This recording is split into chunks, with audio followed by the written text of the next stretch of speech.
ये एक नौजवान आदमी की कहानी है जो किसी फैक्ट्री में काम करता था। उसका जो उस्ताद था फैक्ट्री में वो एक बूढ़ा सा आदमी था।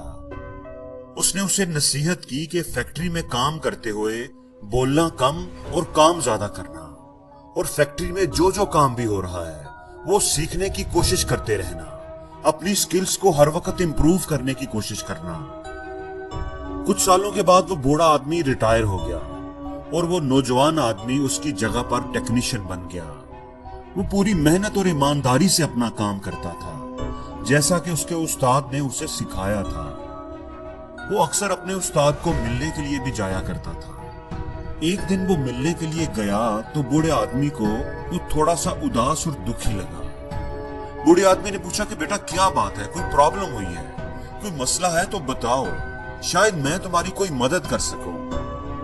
नौजवान ने एक ठंडी सांस ली और बोला, इतने सालों से मैं आपकी हदायत के मुताबिक पूरी मेहनत और ईमानदारी से अपना काम कर रहा हूँ। मैंने काम के सिलसिले में कभी कोताही नहीं की, लेकिन मैं देखता हूँ कि कंपनी ने अभी तक मुझे प्रमोट नहीं किया, जबकि मेरे बाद आने वाले लड़के जो काम के हवाले से किसी तरह भी मेरे मुकाबले पर नहीं, वो मुझसे आगे निकल गए हैं। उनके पास ना ही मेरे जितना तजर्बा है और ना ही मेरी जैसी सलाहियतें और स्किल्स हैं, लेकिन कंपनी ने उन्हें प्रमोट कर दिया है और मैं जिसने फैक्ट्री का सारा काम संभाला हुआ है, मैं वही का वही हूं और ये बात मुझे दुख देती है।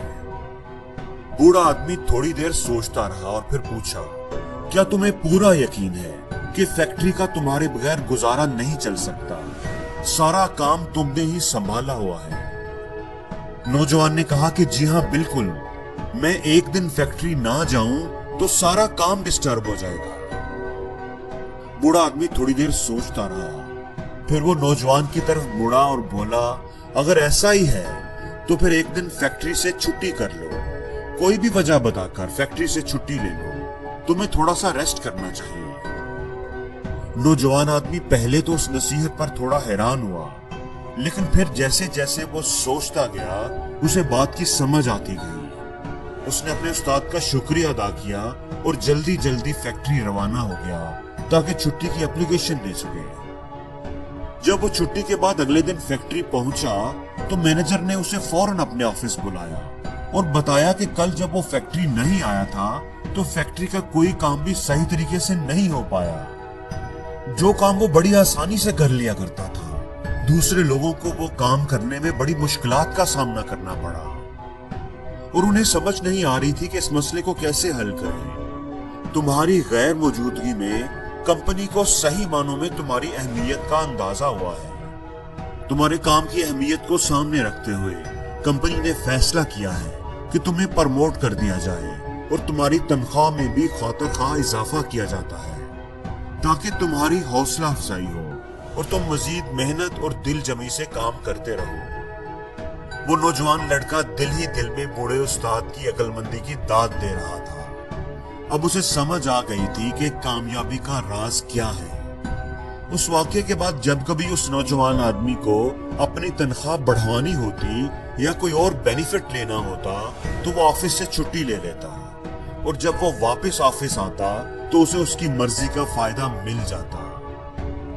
कितना ही वक्त ऐसे ही गुजरता रहा। एक दिन जब वो छुट्टी के बाद फैक्ट्री आया तो गार्ड ने उसे अंदर दाखिल होने से रोक दिया। गार्ड ने उसके हाथ में एक लेटर थमाया जिस पर साफ साफ लिखा था कि उसे नौकरी से निकाल दिया गया है। वो नौजवान आदमी ये सब देखकर बड़ा हैरान हुआ। वो एक शौक की कैफियत में था। उसे कुछ भी समझ नहीं आ रहा था कि बैठे बिठाए अचानक ये सब कुछ कैसे हो गया। जब उसे कुछ भी समझ नहीं आई कि अब वो क्या करे तो वो उस बूढ़े उस्ताद के पास चला गया। उसने उस्ताद को सारी बात बताई। मुझे समझ नहीं आ रहा कि आखिर उन्होंने मुझे नौकरी से क्यों निकाल दिया है, आखिर क्या गलती हुई है मुझसे? नौजवान आदमी ने पूछा।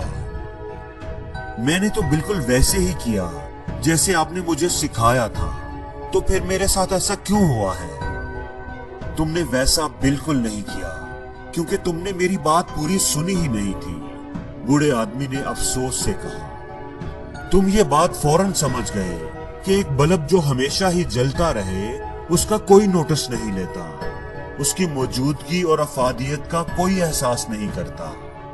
लोग तभी उसकी अहमियत को समझते हैं जब एक दिन वो बल्ब जलना बंद हो जाए। तुम्हें यह बात इतनी अच्छी लगी, इतनी समझ आई कि तुम्हें उसको अप्लाई करने की जल्दी पड़ गई और तुम फौरन ही चले गए और मेरी पूरी बात नहीं सुनी। मेरी बात का दूसरा हिस्सा सुनने से पहले ही तुम चले गए। बात का दूसरा हिस्सा?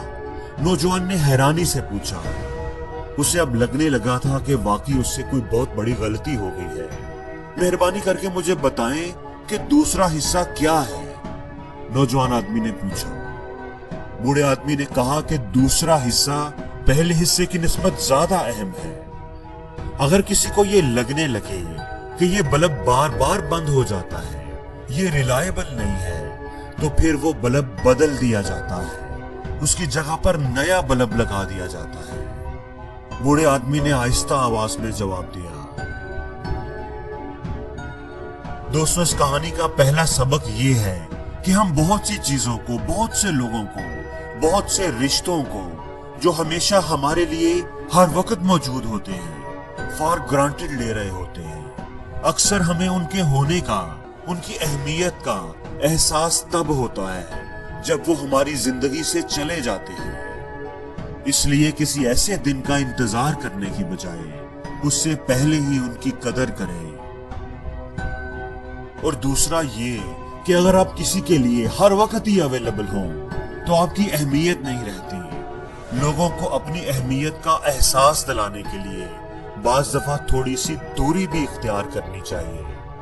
लेकिन हमें इतना दूर हर किस नहीं जाना चाहिए कि लोग हमारे बगैर ही जीना सीख लें, हमारे बगैर ही रहने के आदी हो जाएं। जिंदगी में हमेशा मयाना रवि